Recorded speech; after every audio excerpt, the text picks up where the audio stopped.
If I recall correctly, I believe this vehicle, the Plymouth Superbird, was included in my 60 car predictions list for vehicles which I think could come back in Gran Turismo's future, either in GT7 or a subsequent game. And that's not the leaked list, that was just a speculative list which I made of cars which I think have a good chance of coming back. And interestingly, there is some correlation between those two, which is cool to see. This one is a car, which of course did happen, it returned in this game, and it is a Legends dealership car as part of the Haggerty collection. When I purchased it, it was just under 350,000 credits.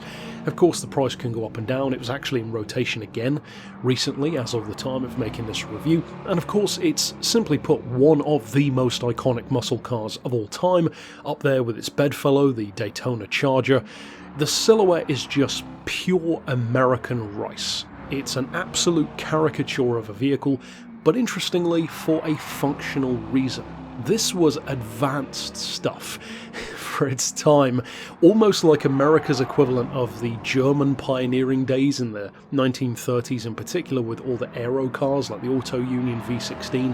This was kind of like America's realization almost of that, wherein this car could get up around 190 miles an hour or even more, thanks in part to the nose cone, the rear wing. So it wasn't just a cartoon for the sake of it, it is a functional machine, albeit a admittedly silly looking machine from many angles. But what about in the game? Because in older Gran Turismo games, I remember as a kid loving this car because of how over the top it looked, but then in games like Gran Turismo 4, 5, even 6, it's not exactly an essential purchase. Sure, it's pretty good, but there are plenty of other muscle cars with similar specs. You could tune them up to a similar level, but in GT Sport and GT7 there aren't as many muscle cars to choose from. So having one as iconic as this, well, it makes sense, of course, up there with the Charger, the Camaro, and a few others as well. Now in terms of spec, it will be of course familiar to many, 425 horsepower. It is, as you would expect looking at it, a fairly heavy car, 1.8 metric tons, or 1,755 kilos, so technically about 1.75 tons really.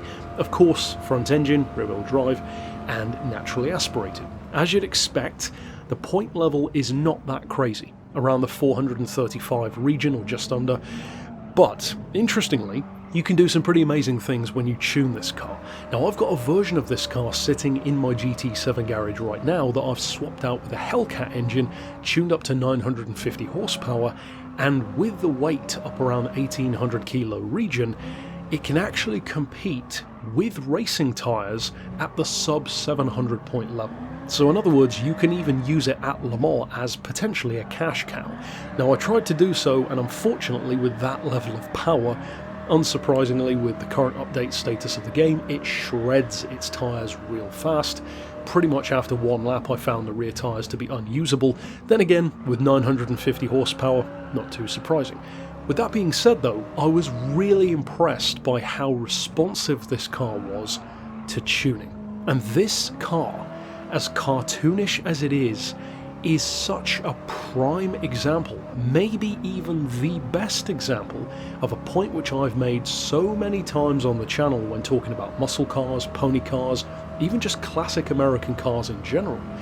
And most recently I discussed it in the new Pontiac GTO review, and that is that with muscle cars, I believe you can actually witness some of the most beautiful transformations when tuning them, because you end up with this car that is worlds apart from these wallowy, soft, vague bricks of muscle that you start off with pathetic gear ratios, transmissions that just don't really feel up to the task, brakes that are vague, steering that gets there when it gets there, much like my own car. In real life, my Lincoln handles like that, it performs like that, and it's not even a performance car, so it's even slower than they were.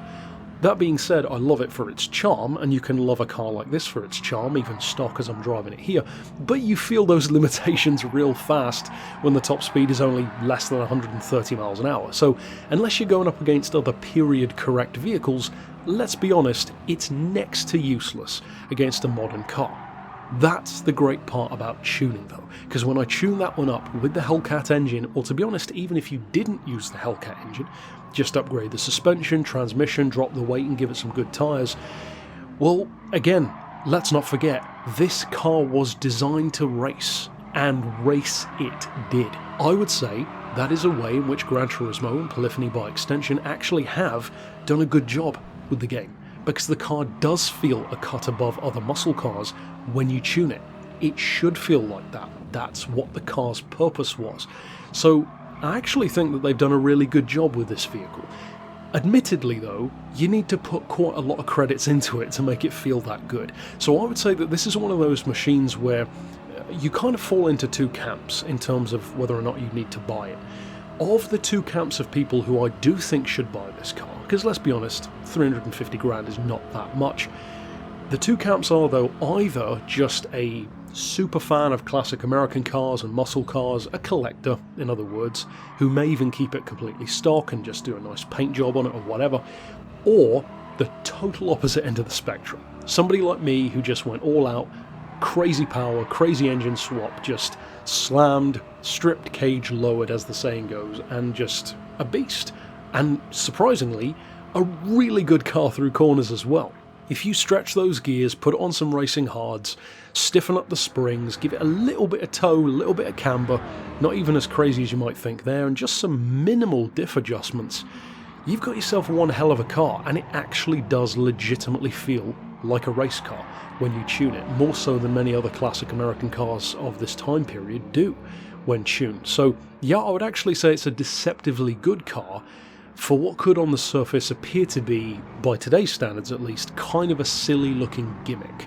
Because let's be honest, it is an over-the-top car. It's kind of like the muscle car equivalent of a Suzuki Escudo, but much like the Escudo, it's for a purpose, and just like the Escudo, it gets the job done, albeit in a totally different category of driving.